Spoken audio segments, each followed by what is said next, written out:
Hi, my name's Brian Teta. I worked at The Late Show for 11 years. I interned in 1997 as Paul Schaefer's music intern. I came back in 2004 and I was a talent coordinator, a segment producer, and a supervising producer. When I first started at the show, the idea of booking the Super Bowl winning quarterback was a huge deal. So my first year there, I spent more time booking the winning quarterback of the Super Bowl. And in 2004, that was Tom Brady. After I had a couple of lucky years, they started running promos saying, tune in Monday for the winning quarterback from the Super Bowl. And I didn't have it booked. Every time it was kind of like a white knuckle affair. I'd have him on a plane. They never got there on time. One time I remember we kept holding the show and he was killing time by throwing passes to staff members. At one point, Biff caught a pass but fell off the side of the stage. Here now is the replay of Biff going down and going down hard. Let's take a look at this. Oh, pretty ball. There's Biff. Great catch.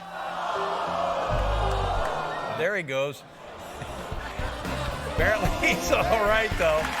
Oh, buddy. One year, Jimmy Fallon was doing his show live from the Super Bowl, and the Giants were in the Super Bowl. They were playing the Patriots. So, of course, everybody wanted to have Eli Manning on the show the next day, and it seemed kind of touch and go whether it was going to happen. Amazingly, the Giants come back, win the Super Bowl, and I run onto the field, and I find Eli, and I go up to him, and I hold my cell phone up to my ear, and I pretend that it's Dave on the phone, and I say, Eli, hey, it's Brian from Letterman. I've got Dave on the phone. He wants to know, you're in tomorrow, right? And he just gave me a big thumbs up and said, I'll see you there.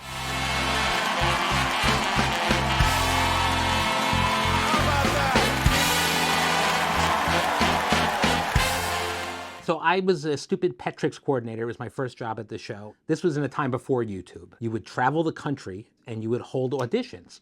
Usually that involved me going to like a casino or a car dealership. You'd do about 5 or 6 auditions, 600 people to hope to find one great trick. The best trick I ever found was a lovely woman who had a dog that could say, I love you. All right, Odie will say I love you. Odie, I love you.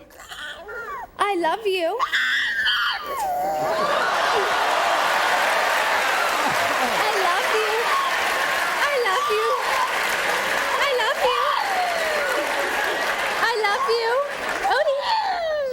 You.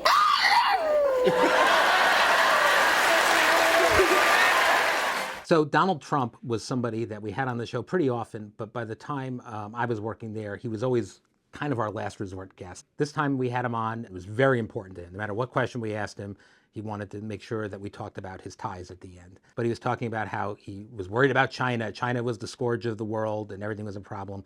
And then either, I can't remember who it was, but somebody backstage noticed that the ties that he was plugging were made in China. So we managed to get word to Dave. He asked him, and you can hear me in the clip yelling in the background, China, they're made in China. Ties? Where are the ties They made? have to work These are too. beautiful ties. They are great ties. The ties are made in where? China? Ties are made in China.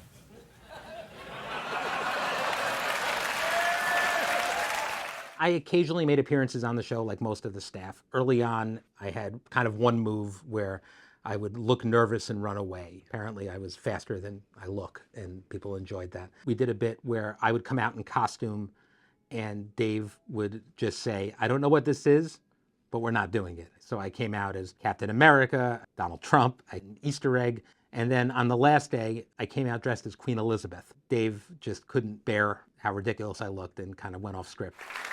Brian, you look terrible. Say hello to your wife. Just go ahead, say hello to your wife. Hi, honey.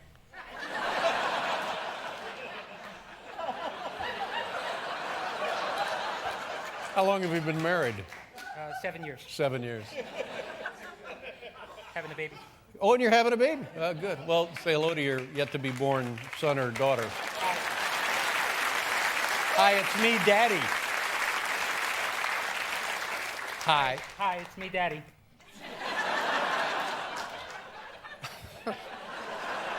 I don't know what this is, but I don't want to do it, so thanks. At some point when I was producing Cher, the writers decided to put me into the bit where I was Cher's biggest fan.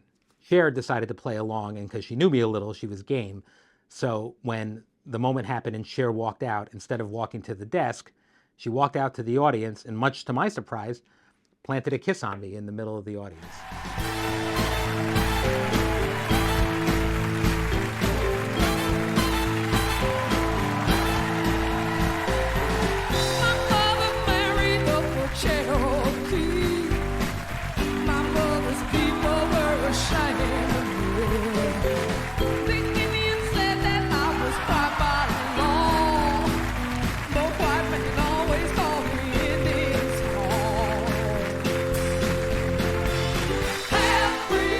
This was, I guess, a success because then they continued the bit, and then I became Betty White's biggest fan. All right.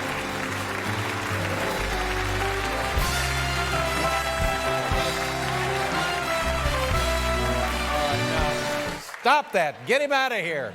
That's it. Break it up. Go. Beat it. Thanks, Betty. No, hey! For the love of...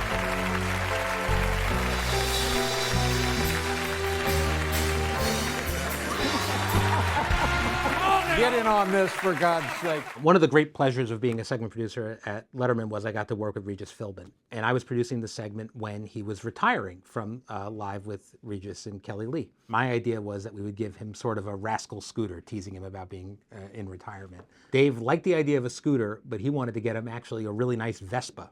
And then Dave had the idea that we should have Regis ride off at the end of the show. Regis had never ridden a scooter before. It soon became apparent to me that this was a horrible idea, but we were counting down to being back on Live. And then seconds later, Regis went down. It was not good. He was okay, but for a moment, I was concerned that on the eve of his big retirement episode that we had killed Regis. I'm on it. I'm ready to go. First time ever. For the love of God, be careful. Thank you. Godspeed. Regis Philbin, there it goes. I made it! I'm fine! Oh my God, that's a strong one. Yeah, no, I'm fine.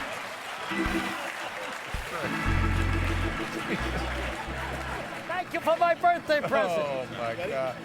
Jesus God Almighty. It's all right. It's all right. We got one show left and we kill him. It's all right. Yeah, I feel sick about this whole mess. One of my deep fears is that Dave decided to quit the show after I made him do this segment. Sylvester Stallone was on. He was on to promote the Rocky musical. And in my research on the Rocky musical, I saw that the characters live on the show, just like Rocky did in the movie, would drink raw eggs. And so on my pre-interview with Sylvester Stallone, I said to him, would you do it on the show? And he goes, I'll do it if Dave does it. So I went to Dave, and Dave said, absolutely not. Under no circumstances am I eating raw eggs. And the show starts, and we don't know what's going to happen. And immediately, Dave calls for the eggs. How many do you have to eat? Well, let me see. One. No!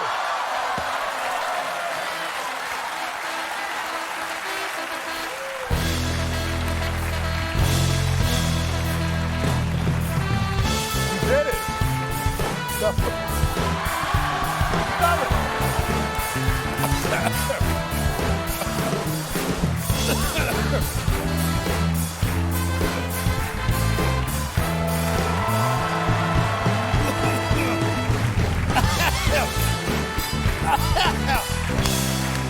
One of the coolest things about working at the show was we had the ability to shut down 53rd Street. You know, we decided to shoot Ben Stiller out of a cannon.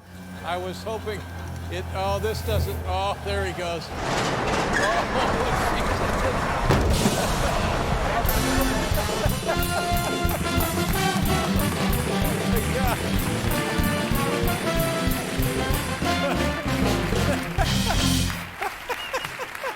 Wow. We had the Globe of Death on the street. We had Serena Williams come out and break the front window of the Hello Deli, which was amazing. One day we went a little too far, and we had X Games superstar Travis Pastrana on the show. I ordered too much dirt for 53rd Street, and the weight of the dirt apparently created severe structural problems that I believe destroyed 53rd Street for years to come.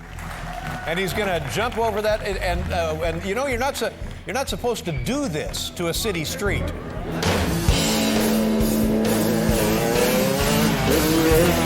Woohoo! There we go. Got a little bit of backside. So Julia Roberts was one of those guests that I always got very nervous to produce because she had such a long history with Dave. I was talking to her, and she mentioned kind of offhand that she was annoyed at Dave because after years and years of him sending her flowers on her birthday, this year he had forgotten. And I said, oh, well, maybe there's something we can do that. And she said, no, I don't want you to tell him. I'm going to keep it to myself, and maybe I'll bring it up, and maybe I won't. So I immediately went to Dave and told him, hey, Julia Roberts seems a little upset because you didn't send flowers on her birthday. Dave kind of laughed to himself and said, okay, we're going to take care of that. Here is something that maybe you don't know about David Letterman. He has not forgotten my birthday with a bouquet of flowers in 15 years.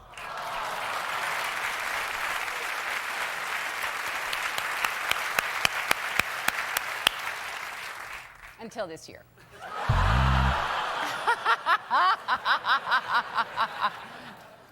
No, please do not fire your secretary. No. It's the holiday season. No, I was busy. I got a lot of things going on. Prepping for Harry's 10th birthday. I'm sorry. Double digits is a big deal. All right, bring in the flowers. Shut up. Bring in the flowers. Shut up. Come on, if she's going to whine about it, No. bring in the flowers.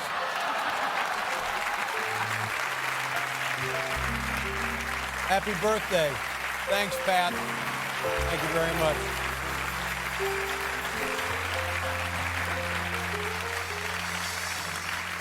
Happy birthday. I feel like Miss America. Well, you know, come on, you are Miss America. Now tell me. Okay. What, Why did anybody tell you that you forgot my birthday? Because I just mentioned it as a joke earlier, and somebody told you because this wasn't no. in the hallway. Let me just say something.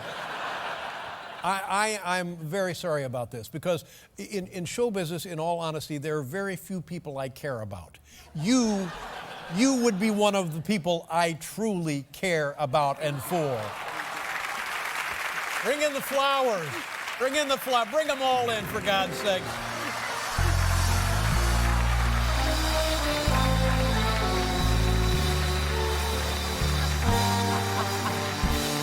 Thank you, boys. Just put them anywhere around them. That's great. Beautiful. Thanks, Gene. Nice job.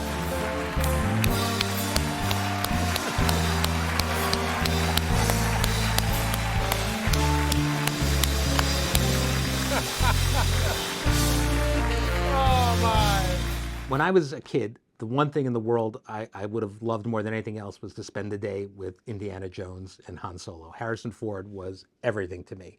And then I became a talk show producer, and I realized how challenging Harrison Ford could be. He's still the coolest guy in the world, but he's not what you would call an anecdotal person. So I would be on the phone with him for a really long time. We'd be going through my research packet, I'd be asking him for stories and really not getting anywhere and starting to panic. He was on for Cowboys and Aliens, so I said, you know what, we're gonna get a horse out there, and you and Dave can ride the horse down 53rd Street. And he liked that. He said, that's great, I like riding horses. The one thing you have to promise me is I can't just see the horse for the first time before I get on it.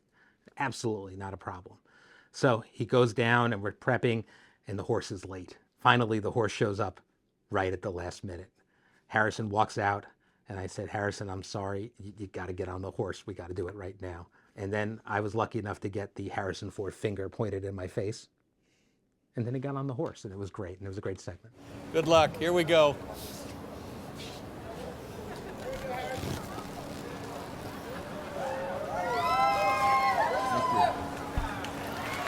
All right, here we go.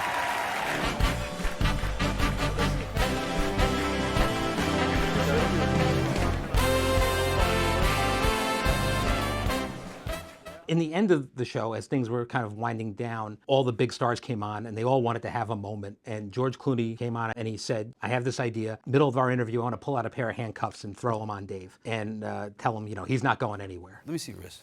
Let me see that just for a second here. Wait a minute. What is, no, okay. Oh. Oh, wait a minute. Wait a minute. Nope. No. Wait a minute. No. He is gone.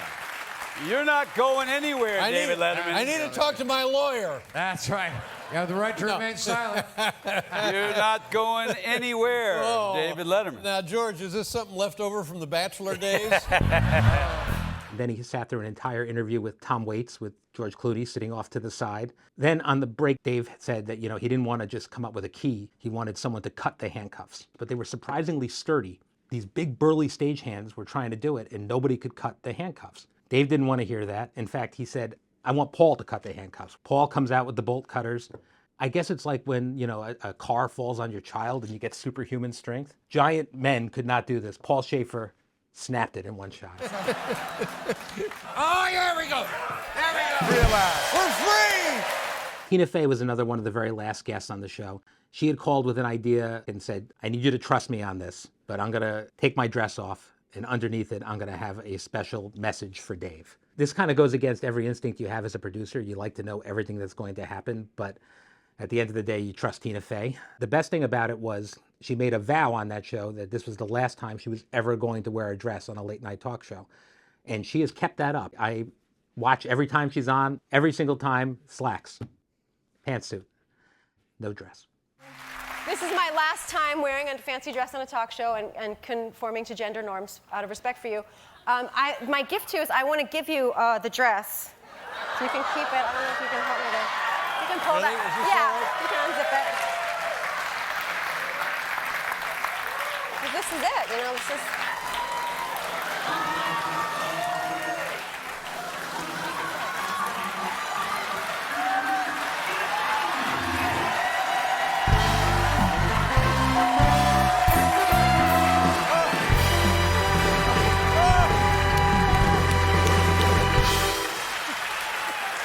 Oh my God!